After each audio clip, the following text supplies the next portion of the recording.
Hello everyone, আসসালামু আলাইকুম। কেমন আছেন সবাই? আমি আজকে চলে এসেছি আমাদের লাউ গাছটা যেখানে লাগানো হয়েছে সেখানে। তো আমাদের গাছ থেকে আজকে লাউ কাটবো। তো লাউটা আসলে বড়ই হয়ে গিয়েছিল।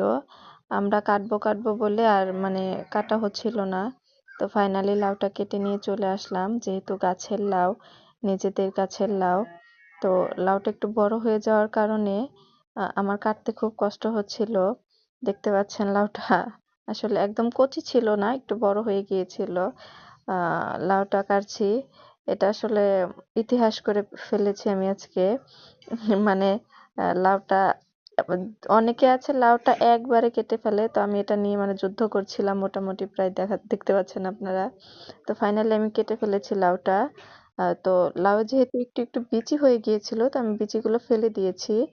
এরপরে আমি মশলাটা কষিয়ে নিচ্ছি। নর্মালি আমরা যেভাবে রান্না করি, আদা রসুন বাটা, জিরা বাটা, একটু হলুদ মরিচের গুঁড়া, লবণ দিয়ে মশলাটা খুব ভালোভাবে কষিয়ে নিয়েছি। এরপর আমি এখানে দিয়ে দিব হচ্ছে লাউটা ঢেলে দিব। লাউটা ঢেলে দিয়ে একটু ভালো করে কষিয়ে নিব। তো এখানে আসলে পানি দেওয়ার প্রয়োজন নেই।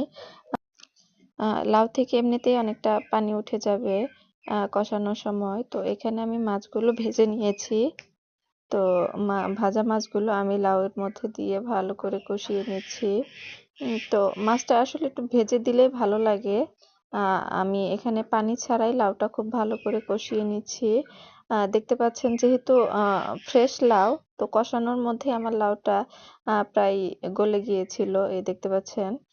তো আমি লাউটা ভালো করে কষিয়ে সামান্য পরিমাণে পানি দিয়ে দিব ঝোলের জন্য। এরপর আমি একটু বেশি পরিমাণে ধনেপাতা দিয়ে দিয়েছি। আর আমার লাউ রান্নাটা অসাধারণ হয়েছিল। আপনাদের কাছে কেমন লেগেছে?